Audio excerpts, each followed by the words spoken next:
है ये भी विकार ही है ना। तो ये परमात्मा की इच्छा वाला जो बचने का आपने एक कवच लगाया है, ये भी खत्म। एक बात और रह गई आपकी, आपने कहा था कि ये सारा संसार काल के बस में है, तो लक्ष्मण क्यों कहता है कि मेरी मृत्यु नहीं होगी? गलत बात। आप सब लोग साक्षी हैं इस बात के। मैंने ये बिल्कुल भी नहीं कहा कि मेरी मृत्यु नहीं होगी। मैंने ये नहीं कहा कि मेरी मृत्यु नहीं होगी। मैंने ये कहा है कि मैं काल के बस में नहीं हूं। मैंने ये नहीं कहा कि मेरी मृत्यु नहीं होगी। मैंने ये कहा कि मैं काल के बस में नहीं हूं, मैं महाकाल के बस में हूं। ये काल चाहे जितना चाहे मेरा कुछ नहीं बिगाड़ पाएगा जब तक महाकाल ना चाहेंगे, मेरे सरकार ना चाहेंगे, मेरे प्रभु राम ना चाहेंगे। तो ये काल क्या चाहे जितने काल आ जाए, मेरा बाल भीमा का होने वाला नहीं है। क्योंकि राम कीन हो, राम कीन हो चाहे सोई होई अकरये अन्यथा। और बहुत सुंदर, बहुत सुंदर, बहुत सुंदर। मेरी बात जो अब आइए आइए, बात न बात तो तुम्हारी ये है ज्यों कहते हो न तुम ज्यों कहते हो। आइए, अभी शब्द तुम्हारे डाल ले भला। अभी तुम्हारे द्वारा कहा गया कि क्या परमात्मा की इच्छा से ही सब कुछ होता है? नहीं। और अब क्या कह रहे हो कि राम कीन चाहे सो हुई और करे अन्यथा अस नहीं हुई। तो तुम्हें, हाँ, तो तुम्हें अपने आप पर विश्वास नहीं है। पहले अपना एक धरातल बनाओ, पहले अपना एक धरातल बनाओ कि तुम कहना क्या चाहते हो। एक बात पर अडिग रहो, अपने आप पर तुम्हें विश्वास नहीं है, एक स्थान पर अडिग रहो। है जैसे दो पहलवान अखाड़ा में लड़ते हैं, कमजोर पहलवान बार बार अखाड़ा के नीचे भगता है। तो अखाड़ा में लड़े, हारे चाहे जीते वो पहलवान, और जो अखाड़ा से भगे तो बेईमान। तो सीधे अखाड़ा में लड़ो, भले ही हार जाओगे कोई बात नहीं है। आइए देखिए, उल्टो मह जहल तो राजू, इसका अर्थ क्या ले रहे हो? ये क्या हम धरती को उल्टेंगे? ना। भुवः क्षेत्रम जीव संगम, जब दक्ष प्रजापति ने सृष्टि की वृद्धि के लिए 10,000 हैरसों नाम के पुत्र उत्पन्न किया, ब्याह जी आप भी कथा में रहते हैं, तो जहां पर प्रभात क्षेत्र है, समुद्र और सरस्वती का संगम हुआ है। जब चंद्रमा को क्षय रोग हो गया था तो चंद्रमा ने वहां पर तपस्या किया था। तो चंद्रमा का एक नाम है प्रभात, तो चंद्रमा के नाम से उस क्षेत्र का नाम प्रभात क्षेत्र है, गुजरात। तो वहां पर देव ऋषि नारद का दर्शन हुआ। उन्होंने उनसे यही पूछा था, भुवः क्षेत्रम जीव संगम यदनाद निबंधनम आदुष्टा तुष्ट निर्माणम किम सत्कर्म विभर्वेत। हैरसों ने जान लिया था कि ये लिंग शरीर ही पृथ्वी है, अब बिना इसका अंत जाने हुए कुछ भी कर्म करना श्रेष्ठ नहीं है। 3 शरीर होते हैं, तुम लोग यही ना सोच लेना कि जो ये शरीर है तुम्हारा बस केवल इतने है ना। अभी 2 शरीर तुम लोगों के और हैं। एक लिंग शरीर यानी सूक्ष्म शरीर जिसका आकार अंगुष्ठ मात्र होता है। जब से सृष्टि का संचालन हो जाता है तब से प्रत्येक व्यक्ति को शरीर प्राप्त हो जाता है, और यमपुर में सुख और दुख का भोगता वही शरीर होता है। जानत हो मोहि दीन विधि हो यातना शरीर, और जो कारण शरीर होता है वो प्रकृति में लय रहता है, और ये आप लोगों का स्थूल शरीर है। तो वो सूक्ष्म शरीर वही पृथ्वी है, और उसमें 4 तत्व होते हैं, मन बुद्धि चित्त अहंकार, अंतःकरण चतुष्ट। तो जब हम मन में परिवर्तन कर देंगे, बुद्धि में परिवर्तन कर देंगे, उल्टो मही, तो जब बुद्धि में। आप हैं नीतेंद्र आचार्य जी, नीतेंद्र राजपूत आचार्य जी, आपकी ओर से 51 पत्र मुद्राएं भार्गव जी के चरणों में और 51 पत्र मुद्राएं क्रमशः लखन लाल जी के चरणों में समर्पित हैं। बहुत बहुत धन्यवाद, कोट कोट साधु। तो जब बुद्धि में परिवर्तन हो जाएगा, मन में परिवर्तन हो जाएगा, तो कोई ना कोई हमें बता देगा कि नहीं बताएगा कि मेरे द्वारा धन तोड़ा गया, अमुक के द्वारा तोड़ा गया है, और ये धरती को माने बैठे हैं। तो हमारी बात ज्यों की त्यों खड़ी है, और तुम्हारी समझ में नहीं आ रहा कि हम कितनी उच्च बात बोल रहे हैं। और तुम नहीं, थोड़ा बीच में नहीं, बीच में नहीं, बीच में ना ना ना, अब हमारी बात इतने ना चुभ है। और तुम अर्थ कहां से ले रहे हो? हम स्नातक की बात कर रहे हैं और तुम प्राथमिक विद्यालय की बात कर रहे हो। तो पहले हमारी बात को भली प्रकार से समझो। आइए, देव ऋषि नारद, देखिए जब वहां पर काम गया, काम पराजित हो गया, अहंकार ने अतिक्रमण कर लिया। जिता काम अहमित मन माही। अब देखिए जो अहंकार हुआ देवर्षि नारद को, तो परमात्मा नारद के मुख से आगे श्राप दिलवाएंगे। और रावण ने उधर वरदान मांग रखा है, हम काहू के मरहि न मारे, अब बानर मनुष्य जात दुई बारे। अब परमात्मा को उस वचन को चरितार्थ करना था। रावण मरण मनुज कर जांचा, अब प्रभु विधि वचन कीन चाहे सांचा। और जब वो श्राप दिया तो वही तीनों श्राप चरितार्थ हुए। व्यास जी बोले कपि आकृति तुम कीन हमारी, अब करी है किस सहाय तुम्हारी। पंचव मोहि जवन धरि देहा, असुई तन धरहु श्राप मम एहा। नारी बिरह तुम हो दुखारी, मम अवकार कीन तुम भारी। तो तीनों श्राप चरितार्थ हुए। और अंत में परमात्मा ने कहा कि जपहु जान शंकर सतनामा, अहोई हृदय तुरत विश्रामा। लेकिन उन्होंने भगवान शंकर के नामों का जाप नहीं किया नारद जी ने। और नया नया विषय बढ़ाते चले आगे। ऐसा क्यों? भगवान विष्णु की बात क्यों नहीं माने नारद जी? भाई वहां तो उस समय अहंकार भी समाप्त हो गया था। और उन्होंने यही कहा था जपौ जाए शंकर सतनामा। और जब नारद जी चले तो सत्यलोक और नारद चले करत राम गुण गान। ऐसा क्यों? क्या कारण था राजकुमार लक्ष्मण? अल्प विराम और थोड़े थोड़े चर्चा हो और सब लोग बैठना यहां से, भला घर न भगना। थोड़े थोड़े में चर्चा हो। मैं धन्यवाद आपको इस बात के लिए देता हूं कि आप बातों से बच करके भागना बहुत बढ़िया जानते हैं। बात कहां थी, कहां से कहां ले गए, श्राप चरितार्थ किया। चौपाई जो आपने सुनाई है, ये चौपाई आपने किस लिए सुनाई है भाई? आपकी इन चौपाइयों से मेरी कौन सी बात कट रही है, या आपकी कौन सी बात प्रमाणित हो रही है? न तो आपकी कोई बात प्रमाणित हो रही है, न मेरी बात कोई कट रही है। मात्र सुना दिया आपने चौपाई, मात्र सुनाया दिए। तो महाराज चौपाई सुनाने का अगर इतना आपको शौक है या इतना अच्छा लगता है चौपाई सुनाना, बीच में नहीं, बीच में नहीं, हिंदी तो नहीं, हम राजकुमार हैं, कोई जंगली है क्या? वहां विदेशों में ज्यादा गए हो। अन्य भाषाओं का ज्ञान रखते हैं, है ना? तो अगर आपको चौपाई सुनाना है तो फिर प्रवचन किया करो, संवाद ना किया करो। अगर चौपाई सुनाना है मात्र। बात कहां थी और कहां उत्तर कर रहे हैं आप? बोले नारद जी राम जी का गुणगान काहे कर रहे हैं, शंकर जी का काहे नहीं कर रहे हैं? अच्छा देखिए, भगवान नारायण ने नारद जी से कहा कि जपहु जाए शंकर सतनामा। नारायण और भगवान शंकर के जो संबंध हैं, उन संबंधों को देखते हुए भगवान नारायण ने नारद जी से कहा कि तुम शंकर जी का नाम जपो।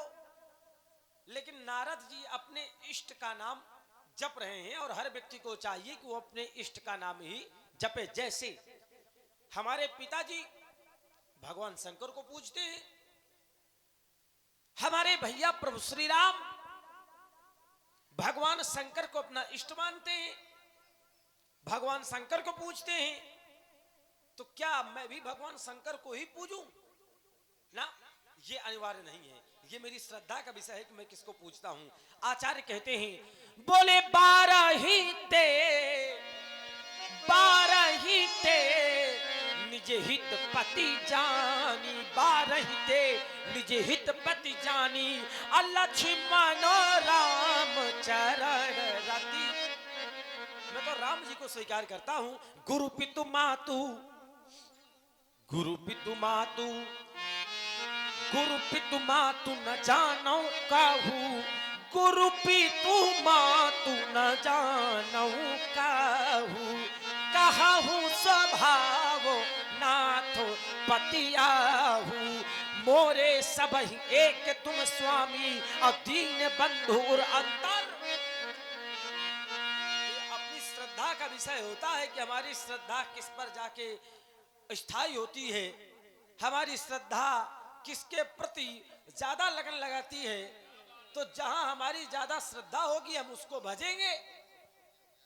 भाई बहुत से लोग होते हैं महाराज की कह देते हैं कि जय गुरुदेव, या जय निरंकार तमाम है।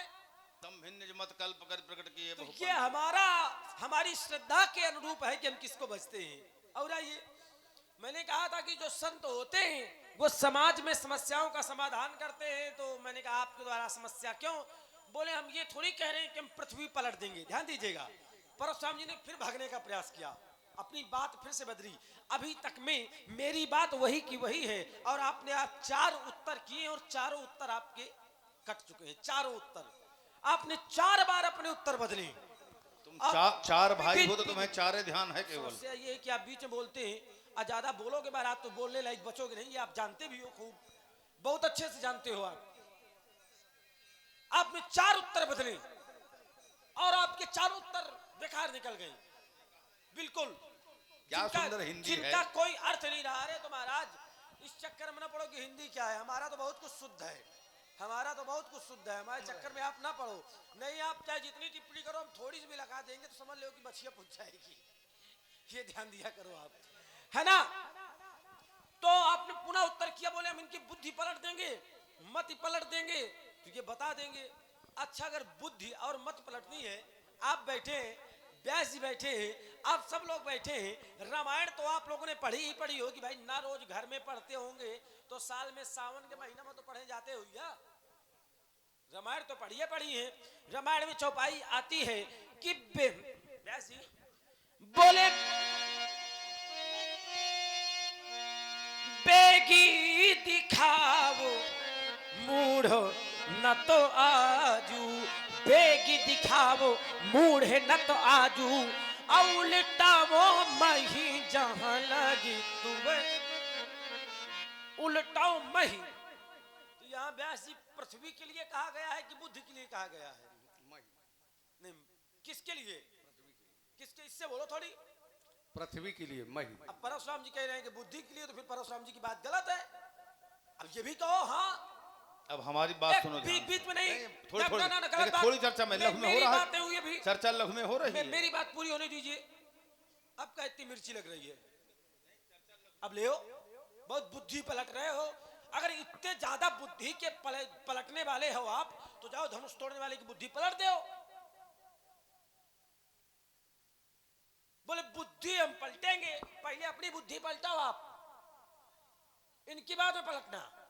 या सीधे सीधे आपने कहा है। बोले सुनहु राम,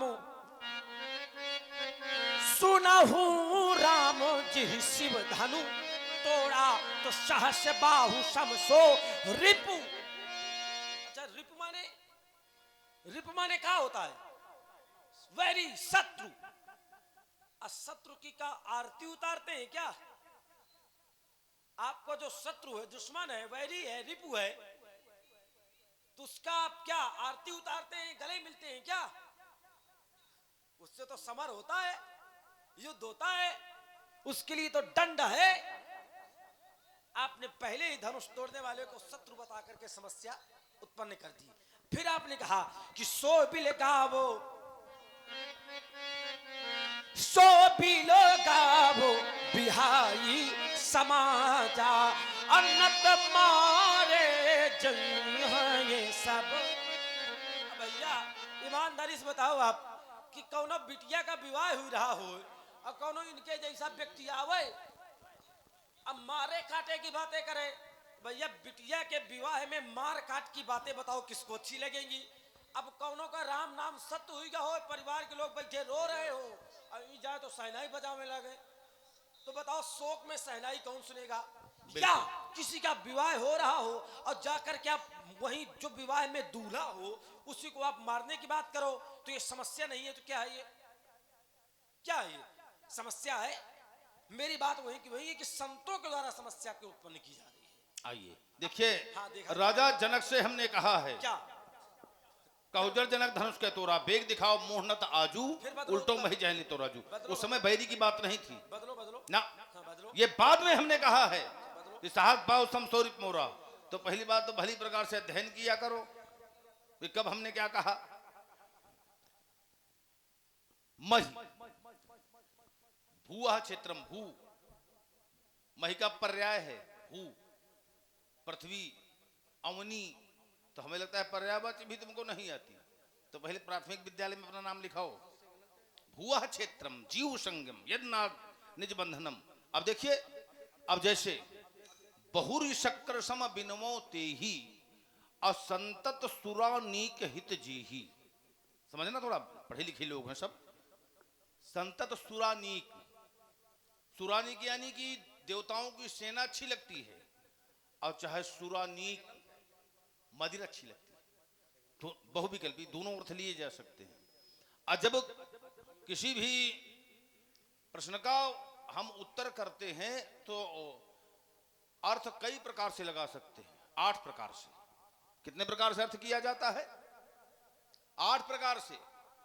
ध्वनि शब्दाक्षर व्यंग्य चा भावार्थ पतोक्त भी अर्थावया शक्ति प्रोक्ता बोधेस्तु मनीष भी।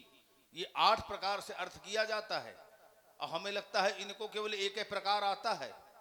तो अभी आगे बहुत कुछ समझना पड़ेगा, और अगर ना समझ में आए तो हमारे आश्रम चलो, और वहां हम कुछ दिन पढ़ाएंगे, और वहां के प्रमाण पत्र जब तुम्हें मिल जाएंगे तब तुम्हारी समझ में आएगा कि केवल उतने सीधा सीधा अर्थ किए हो। अब बीच में नहीं, बीच में नहीं, बीच में एक भी नहीं, ना बिल्कुल नहीं। देखो ना ना ना, हम थोड़े में बोल रहे हैं। अरे बोल लेने दो, थोड़े में बोल रहे हैं। बोल लेने दो। देखो पैर छू गए, बोल लेने दो, बोल लेने दो। देखो पंडित के पैर छू लिए तो कितनी जल्दी प्रसन्न हो गए।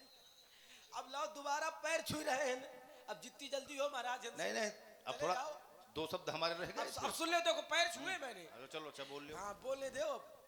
बोले अर्थ 8 प्रकार से लगाया जाता है। अच्छा तो ये बताइए कि जिन्होंने इस मानस की रचना की थी, क्या वो 8 प्रकार से अर्थ करना नहीं जानते थे क्या? आप मुझे ये मत बताइए कि अर्थ 8 प्रकार किस किए जाते हैं। मानस में किस अर्थ को किया गया है, मैं उस अर्थ को मानूंगा।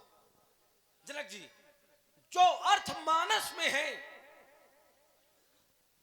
जो बात मानस में है, हम उसको मानेंगे, क्योंकि धरातल हमारा मानस ही है। हम जो बोलते हैं तो मानस के ही आधार पर बोलते हैं। तो स्वीकार किसको किया जाएगा? जो मानस कह रहा है। चलो ये बात अब हमारी बात मेरा सुनो। अब हो गई तुम्हारी बात, बीच में देखो समय दिया। देखिए जो टीका किया है, तो जिनके द्वारा रचना हुई हो उन्होंने टीका नहीं किया, ये याद रखना।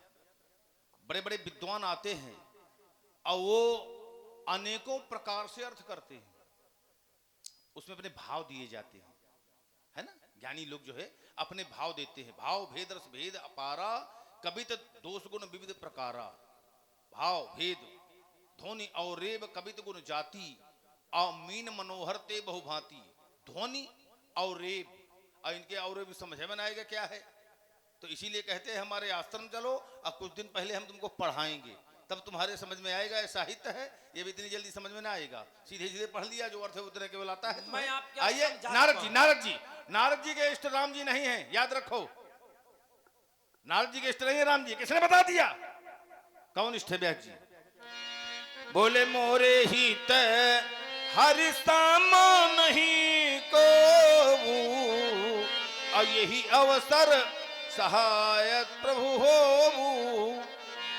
बहुविध विनय कीनति काला, अप्रगट्यौ प्रभु कौतुकी कृपाला। भगवान विष्णु हैं। अब देखिए, भगवान विष्णु ने कहा था कि जपहु जाए शंकर सतनामा, लेकिन शंकर जी के नामों का जाप नहीं